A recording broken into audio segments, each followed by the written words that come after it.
Let's welcome Wookey, who's talking about infrastructure updates and whether we can change anything in less than 2 years. I hope so. Okay, can everyone hear me? No. Well, thank you for all coming back after dinner and not just going to the pub. I'm impressed by your enthusiasm. Yes, we have this interesting problem that it's quite hard to change things quickly in Debian. Now, we all knew that. But I just wanted to talk a little bit about some experience I've had over the last few years trying to change a particular thing, which has not gone particularly well. I would have liked to think we could have done a bit better. So I really do want to talk about the general problem here of the way our infrastructure works and how if you miss a stable release, that can be a real problem. But I shall use this example of build profiles just because that's happened recently, and I think it illustrates the point, or at least some points. I'd very much like to discuss things rather than blither on for too long, so I'll try not to blither on for too long. Just to clarify, in case anybody's not clear, all of our infrastructure basically runs on stable. There are a few exceptions to that for practical reasons. So if it's not unstable, you can't use it in the infrastructure. So now I've been standing up and talking about build profiles for some years now. Just in case anyone's not familiar, it's basically an addition to the build depend syntax to be able to put angle brackets profile something so that sometimes profiles do or don't apply because you set magic variables. And this lets us do arbitrarily complicated things. Primarily, in this case, makes bootstrapping easier, is the original reason we started this, but we've generalized it rather and hope it will be useful for other things in future. So because we've changed the build depends syntax, tools that read that syntax have to understand it. At the very least, ignore it. So that mostly means depackage, but it also means apt, and it means sbuild, and we actually found 11 other things that read build dependencies themselves rather than use another tool. That's possibly slightly too many, but there you go. Some of them are quite obscure, like Haskell. We don't care about that. There's a list on a web page, which I did have, but I've just lost. So just to give you some idea of the timeline here. So 2010, there was a UDS. We had an argument about this problem, and Loic Minier wrote a spec for build depends stage 1 and build depends stage 2, which was a very primitive version of this concept. And I first talked about this at DebConf 11, which is now 3 years ago, and wrote some patches eventually. Beginning of the 6 months later, those went in, which implemented again this fairly simple-minded version. And then there was a long argument about exactly how this would best be done, and how what I'd done was a bit crappy, which was true. The depackage maintainers, understandably, that because you added an extra field for every stage 1, stage 2, stage 3, it made for a very bloated implementation in depackage. So there was quite a long back and forth about should we use angle brackets and should we use square brackets, and if we used angle brackets, that was the last character left. So if we ever thought of something else crazy, we'd have run out of meta characters to use. And this went round and round. And to be fair, I think that debate caused the final solution to be much better. It's much more general. It's generally a good thing. However, it did mean that whilst having that argument, we missed the Wheezy release. So it wasn't stable now. Because we were still arguing about the syntax at the point where it could have been in the stable we now have. It didn't seem to be too much of a big deal at the time. So eventually we get a better implementation in depackage everybody's happy with. We rewrite all our patches again. So by this time, basically, Johannes Schauer, my GSOC student of a couple of years ago, had more or less taken this project over, and he did all the patching and generally fettling things, which is good because it meant it happened in a timely fashion, which it wouldn't have done if I was in charge. So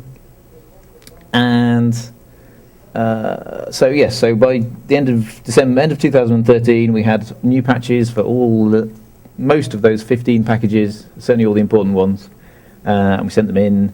And then Helmut Gruner got involved and said, I want to actually upload something that tests this, for the very good reason that if we don't try it in the real archive, you won't know whether you have in fact found all the things you need to fix. And if any of those need to be fixed in stable so that it actually works, you need to find out before the next stable release, otherwise you're screwed for another 2 years. So he uploaded Doxygen, because that was one of his packages, and it needed a build dependency, a build profile adding to make it bootstrappable. And it got rejected because Python apt somewhere in the archive software said, I don't understand this. It's not right, throw it away. So we found something that breaks, fair enough. I've supplied patches for that. Well, we already had patches for that. But the problem was, how do you get that into the archive? Now, by this stage, as I say, I wasn't really pushing this. Now, the point, unfortunately, Helmut and Johannes neither of them are here, but we did have a sprint last week, so I talked to them about this. So they were basically trying to make this happen. They're both smart people. I think Helmut's a DD, Johannes isn't yet, but only because the AM process is very slow. Now, they decided to mostly do this on IRC, or Helmut did primarily. I suspect that was a mistake. There's something in a process somewhere about if you want to have a stable release update, you should file a bug about it. So we didn't start by doing that, or they didn't start by doing that. They started by asking people, going, is it okay if we do this? And is it okay if we do this? Which is kind of informal and polite, and it's polite to ask people whether you do something before actually doing it, perhaps. But I don't think it actually helped their case particularly. Anyway, so they did try reasonably hard to get this done. So we had all the patches written. So the point about this was that they weren't trying to get all the functionality of build profiles into the old stable release, just enough to be able to ignore things with angle brackets correctly so it wouldn't blow up. And the point is that anything that gets used in the infrastructure needs to not explode when it sees some angle brackets, and just ignore them, and then we can upload stuff and test things. So they tried putting something in Wheezy proposed updates, but the stable release manager didn't fancy that much. And there we go, okay, well maybe we could put it in backports. Backport the new version of dpackage which has all this functionality in. And they went, nah, that's whole loads of new things as well, which we don't want. How about just a patch to do, just ignore angle brackets and not do any of the extra functionality. So we had some patches for that. Was that what the patch for one was? The original patches we were trying to get in were just to ignore angle brackets, not to implement the whole thing, because clearly that would be wrong in a stable thing. It was the least possible patch that would let this pass through, was the idea. So there's some rules about stable backports, and that didn't comply with those. We thought, all right, how about just stick these in quietly somewhere so they get used in the infrastructure in much the same way as the version of sbuild we use isn't actually the version of sbuild in stable. But I think people didn't like that much either. And then there was a bug filed which basically said, so eventually he said, dear tech committee, can you help? What should we do? Which again, perhaps wasn't the smartest move, but there you go. So everyone involved was very helpful and polite and reasonably said, well, our rule, what we normally do is this, and this doesn't really comply, so no, we don't really want to do that. But the problem was that we couldn't even upload something to experimental to try this, and it seems to me that we probably ought to have been able to do that. So does that mean that collectively, so each individual group, kind of the stable release update people said, well, this isn't really a stable release update sort of thing, and the backports people said, well, this isn't really a backports sort of thing, and so on. And they all had a point. It's easier for us to say, no, don't do that, because, well, it is. Easier and more correct. Arguably correct, exactly. But the kind of the collective result of all these individual groups going, it's not really something we want to take on the maintenance burden of, is that we couldn't do this for months. We still haven't done this. Now, as it happens, at the Bootstrap sprint, we found a bit of a problem, so actually maybe we want to change it, so maybe this delay's a good thing. But in general, it would have been nice to be able to try this a few months ago and go, yes, this all works, and we have all the pieces. Now, so one question is, in fact, was all that IRC chat the wrong way to go about this, and someone should have filed a bug at the beginning and had a much more public discussion? I think they probably should. There's a bit, if you read all the bug reports about this, there's a bit saying the stable release update people said no, and they said, we didn't actually say no, we just said, not sure about that, which isn't quite the same as no. I was actually going to say that if I were asked to overrule if I were asked to pick one thing to overrule like all that, I would have gone for the first thing. Yes. So, to some degree, that's perhaps just communication failure rather than... But, on the other hand, these two guys are smart people who... know how the project works and did fairly sensible things. So if they didn't do the right things, then maybe it's hard to do the right thing. Arguably, you could say that, in fact, we don't want to introduce build profiles in the thing, and you do have to wait another 2 years, and that's just tough. I don't know. How much do we want this to be discussion as opposed to you have I'm almost finished. So yeah. Can we improve on any of this process? So one of the things I hadn't appreciated 4 years ago was just how much it matters if you miss a stable release. If there's something you need in, you really do have to wait quite a long time before you get another go. And I'm not sure, and maybe I'm just slow on the uptake and everyone else realised this years ago. I'm sure Steve has. But yeah, if I'd been more aware of that, I would have worried a lot more about the fact that we missed the wheezy opportunity to get this in. I really wasn't sufficiently on the ball. So all of these people write to go, well, there's a small risk this will break something, so we don't want to do it. Because, the version of depackage that people are using in, say, a stable release update really does matter. So, people are right to be quite conservative about that. Now, Helmut asked the tech committee kind of, help, I don't know what to do. Some people think that that's really not a nice thing to do. So Guillaume, for example, hates the technical committee and went, well, no, that's... It's worth noting that Yeah. Yeah, not to interrupt right before you finish, but it is worth noting that what he actually did was to informally engage tech committee members in an IRC conversation. Exactly, yes. Which is really not the same thing as invoking the technical committee. Precisely. Right. But it still annoys Guillaume. Yeah. So bike sheds, obviously PPAs is something that maybe we should be using more to enable this sort of, have some software in use for the machinery, which actually isn't in stable. We already do that, in fact, for several packages, and maybe we could do it for more when it's expedient. That's approximately what we do for the same kinds of... I'm sorry. That's approximately what we do for the same kinds of things in Ubuntu, and it works fine. Mm-hmm. All you need is, so I totally understand the need for admins to have the thing maintained somewhere, and that's not always necessarily something that you want to push to Debian users. There are cases where we want to be running something different, but you want to make sure that the thing you're running on important production systems is actually cared for by somebody, and having it have the Debian depackers team's name on it, and have them be able to push security updates and that kind of thing, and have them be on the hook is, I think, sufficient for this kind of thing. Yes.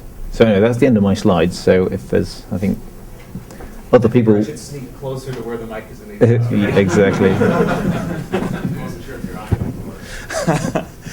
you're on. Hi. So from my perspective, the first thing that went wrong in this particular process, I was always of the opinion that Loic's original proposal, regardless of any lack of aesthetic desirability from depackage upstream's point of view, it was the right thing to do because it would have gotten us where we needed to be.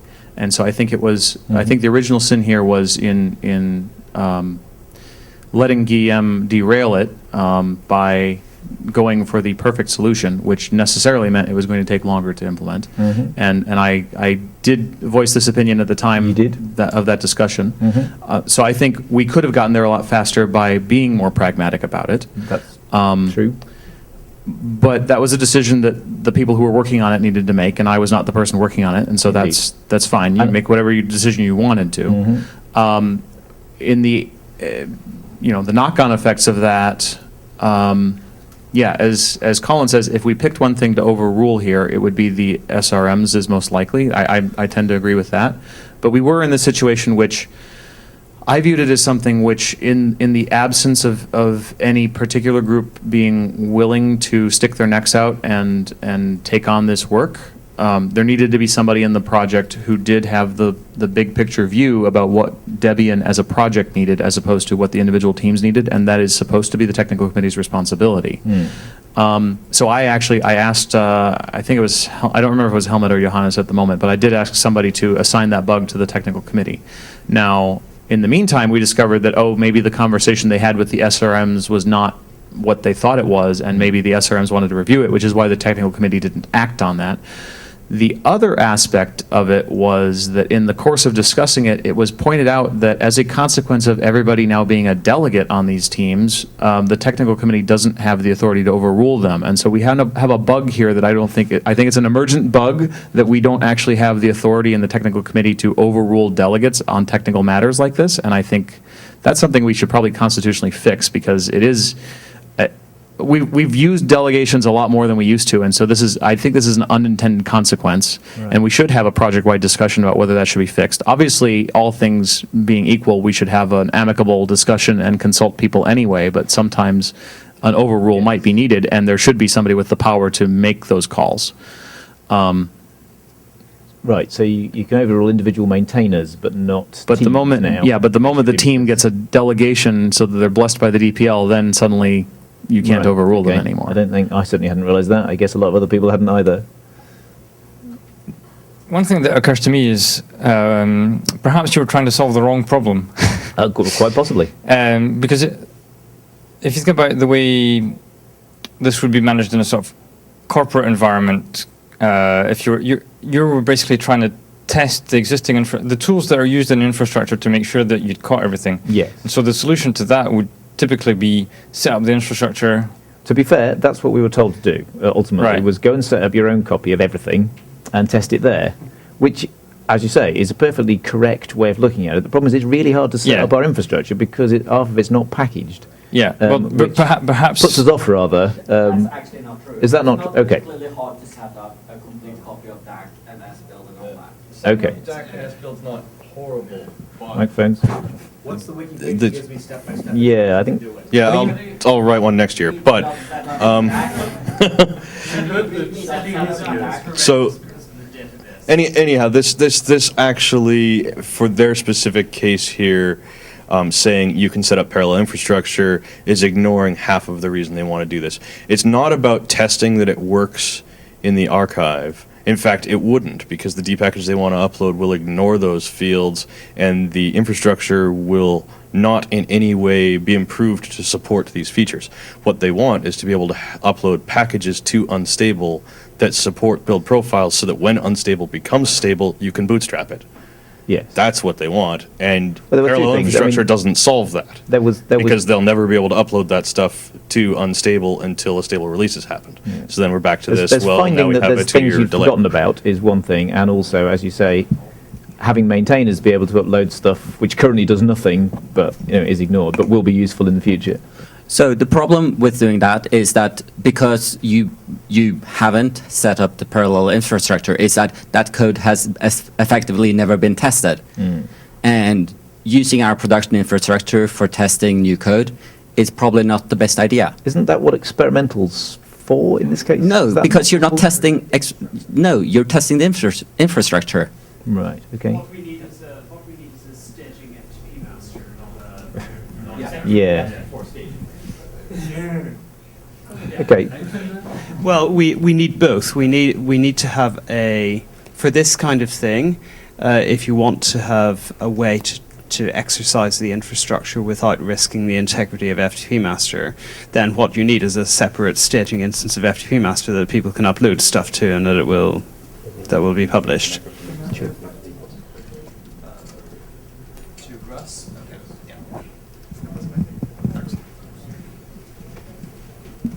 Yeah. So we're kind of going down into the specifics around particularly build profiles, and Yeah, the talk is actually anyone wants to general bring this about back to the general, overall feel thing. free. That's So one comment I kind of wanted to make on the general overall thing is that my experience having done a large Debian-based infrastructure at Stanford was that there are going to be things that you're going to want to customize or tweak or fiddle with that are not in Debian proper whenever you have a large infrastructure.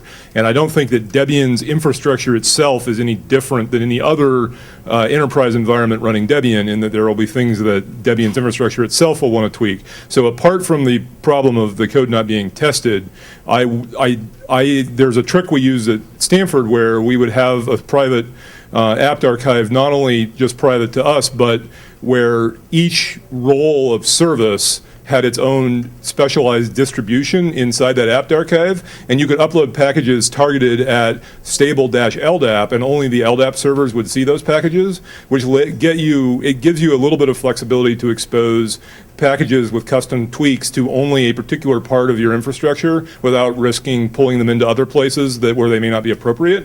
And I don't know, Tal can probably comment on what kind of mechanisms you have for doing those kinds of overrides already, but we found that mechanism extremely useful at Stanford in unblocking little problems like this, where you need to put a custom hack on a particular set of machines. You still wanted the whole packaging infrastructure around that with upgrades and everything else, but you didn't want to expose it to all the other systems.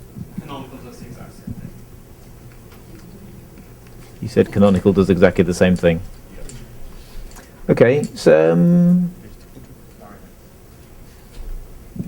yeah, and another case for the general problem is cloud images. I'm at Google right now, but it also applies to Amazon and every other cloud out there, as well as private clouds like OpenStack. It's not just the public clouds where everything is changing at a faster pace than the 2-year cycle, and maybe you want to integrate with the host environment, get some bit of metadata, or access some API, and if we put a version of a tool into Debian, like assume no licensing issues, if we put a version of the tool into Debian before freeze, then it's already halfway through its lifetime as of the release, and then at some point we have to convince people to pull things in from backports to keep things up to date. So, and similarly, some of the settings that are great defaults in a local workstation environment may not be suitable as a default for the cloud. So there's a lot of settings and features that need to be added sometimes. So it seems like, again, we're focused very much on Debian's infrastructure here as one possibility for things that block us from making changes in less than 2 years, but there's a related problem also about apt and depackage and similar, where there's a certain class of in-archive changes that we can't make for a couple of years because first depackage and apt in stable have to understand them so that you can upgrade. Mm-hmm. I'm wondering if solving both problems we might want to say, well, our packaging infrastructure, as awesome as it is that it can upgrade itself, maybe we should pull the packaging infrastructure out, make it a little bit special, and say, hey, it can upgrade itself in a way that it does so first and then parses the rest of the packaging metadata for unstable or next stable. Then we could upgrade whenever we feel like it. Certainly, as you say, I think sometimes you want to be able to upgrade depackage and apt first, and we've basically done that by telling people to do it in the README before, I think. I don't know if we have a mechanism. Obviously, Canonical does. So, I mean, there used to be I forget what it was called, but it was years ago, it was like Potato era, that we had a special archive that you were supposed to upgrade the tool chain from before upgrading the rest of the system. Lost the thought. So just in general, with this kind of infrastructure problem we're talking about here, this was actually, in fact, very narrowly prescribed, where the only compatibility issues there would be between stable and unstable would only be in parsing of build dependencies, which the average system doesn't need to do at runtime. Yes. And you could simply say, very likely to be fairly harmless for that reason. But. Right, and sure, there would be compatibility issues, and people might be trying to build stuff, but then you could just tell them, here's the stable release update, the stable updates package that you just pull in, and you could do that. But even that we've found has been difficult to do for a variety of reasons. I'll cede the floor to Colin now.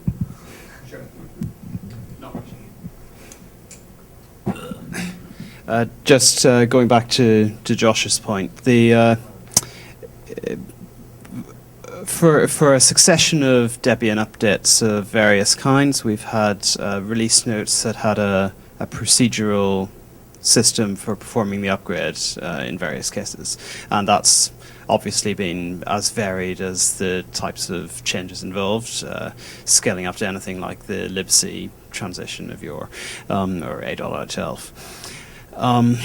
And when we were thinking about this for Ubuntu upgrades, we sort of had the idea of executable release notes. I don't know if Michael's in the audience, but this turned into the release upgrader that we use in Ubuntu.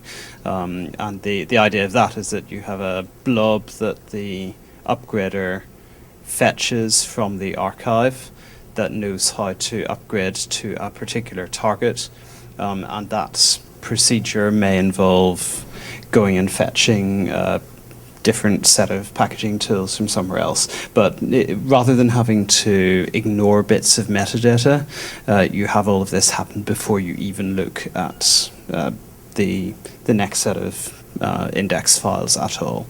And you have the opportunity to install whatever preparatory tools you like, and I would love to see something like that in Debian as well, although it's a lot of work to maintain. So in particular, if we have something like executable release notes, there's no good reason that they need to be limited to a stable release only. We should have incremental steps, much like database incremental upgrades or similar, where you say, to do this upgrade, you need to apply this thing outside of the packaging system and outside of any particular package, and just run it, and then you can proceed to read the packages file. But apt would need to proceed to do that before it can go read packages.gz or similar, so that if it needs to upgrade its parser to handle a new version, it can.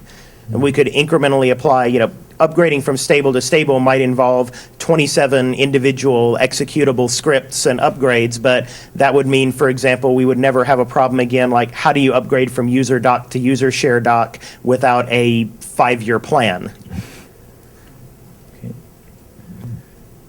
Does that definitely work?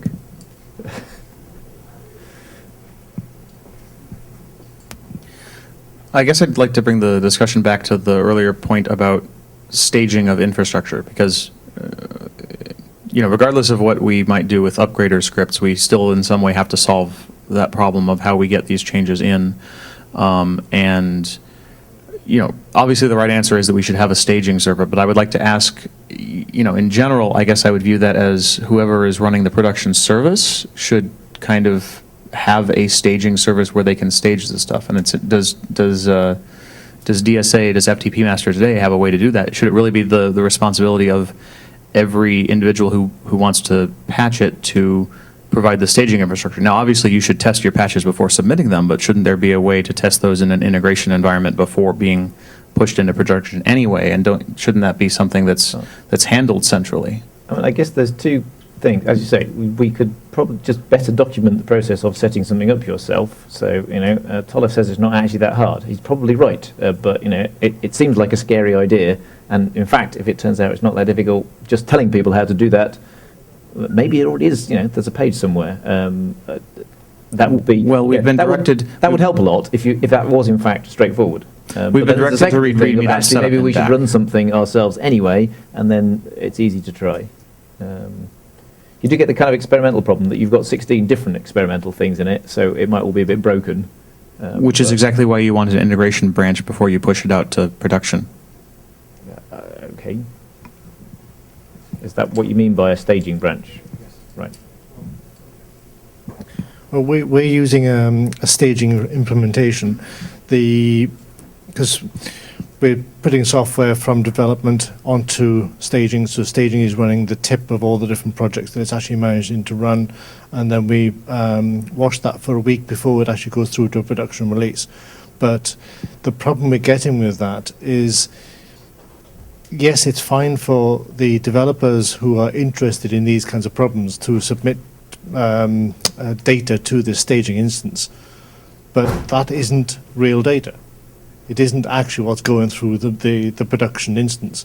And you end up with corner cases, you end up with failures and sort of a false assurance, and therefore bugs in production that simply because the data you're putting through the staging instance isn't a mirror of the data that's going through the production instance. So you would need to actually then make sure that, in Debian's case, it might actually be easy to do that, because then you could just mirror incoming and making sure it's going through. But it's just making sure that you think about that as well, because if you're going to have a staging instance, it's got the data going through it has to be the same as the data that's going through the production instance. Otherwise, you've got an invalid test.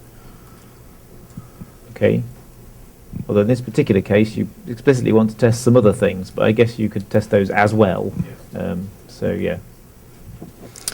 Yeah, as you said, it's pretty easy to test that in Debian's case. You would mirror incoming or have the FTP uploader actually upload to two places. To answer Steve's question about staging infrastructure, we generally don't provide that unless people ask for it. We do have quite a bit of free capacity, so a full extra copy of FTP master is probably, it's doable. It would kind of it would stretch a bit, but doing kind of a reduced scope FTP master is absolutely not a problem. Yeah, I guess that's the question, is how much resource does one need to set up something fairly realistic? So the big problem with FTP master is really the size of the archive. In terms of, I'm not entirely sure how that big is nowadays, but I'm guessing it's growing on a terabyte. And so that's expensive in terms of actual disk space, but nothing else. So you don't necessarily need to do all the architectures. A couple might suffice for test purposes. Yeah. Exactly. So you've given me an opportunity to beat on the drum that I actually started beating on in New York, which is that all of the questions about how we do this in Debian aside, those people out there who are running Debian and want to include some local packages, all run away from DAC screaming because no one has any idea how to set it up or how to run it. And if someone could document how that stuff works, you would solve problems for so many people outside of Debian. I mean, really, you would be a hero to just explain how do you start from scratch and set up DAC in a build D network, and there would be numerous enterprises that would love to have that. How many people know that?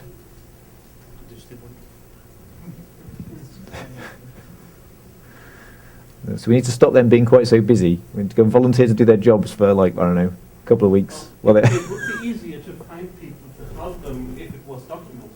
Oh yes, indeed. I mean, actually, I discovered setting up build Ds. That again, that's quite fiddly and not very well documented. So I wrote a page, which is slightly half-assed, of course. And now we've got the old page and the new page, which don't quite agree with each other. And I was talking about doing it for Debian ports, and they were talking about doing it for Debians. So they don't. And now, of course, you really want to merge those into the definitive version. Yes, so I did a bit of that. I guess if I could be persuaded to actually try and set up a thing, I'd write down what I did, which would be useful. But I still wouldn't necessarily understand it.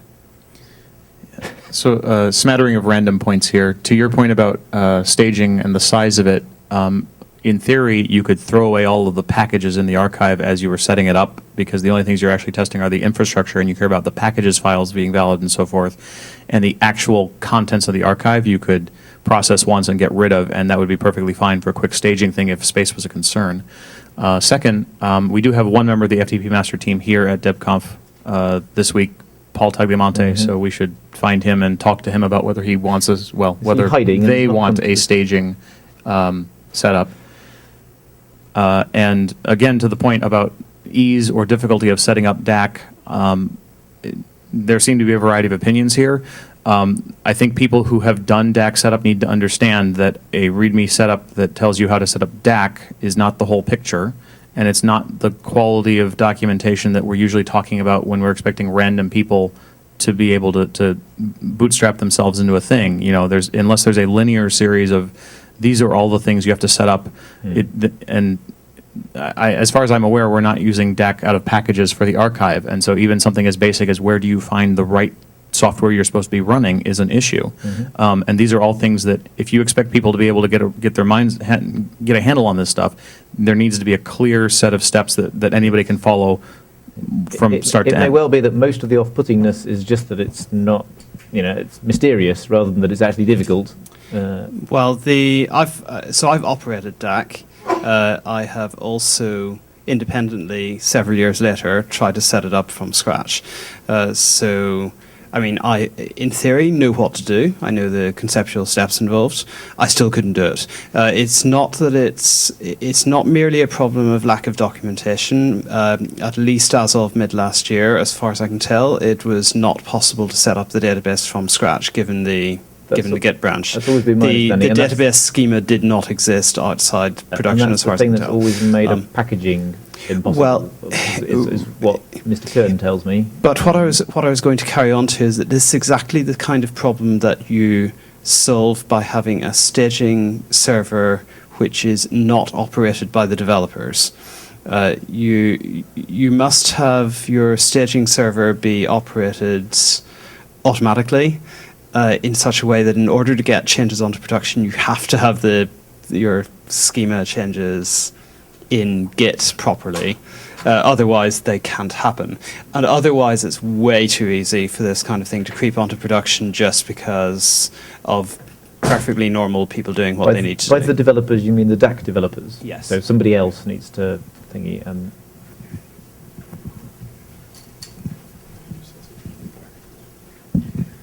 So I guess I'm a little bit naive here, but I was expecting that most of our infrastructure can be set up simply by running Puppet on a new blank server somehow, and just magic happens and things work again. So that if our hard drives break or an asteroid crashes the building that runs the server, we can get it up running again in a day or so. So maybe that's not true, but if it were true, that might solve the problem for people who want to contribute. They can just run the same deployment scripts and maybe modify them to change host names and get the thing running the same way it's running on our systems. And I've had quite a few instances where I wanted to change a little thing at some infrastructure, in this case debugs, but I couldn't test it, and the amount of effort it takes me to find out how to set up an instance and how to test it is just thwarts the benefit from this little but still useful change. And if all our infrastructure were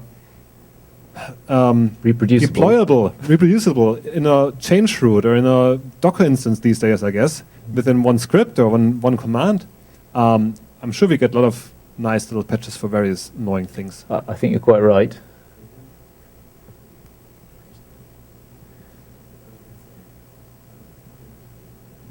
I want Wookey told a bit before about builds that are not easy to set up.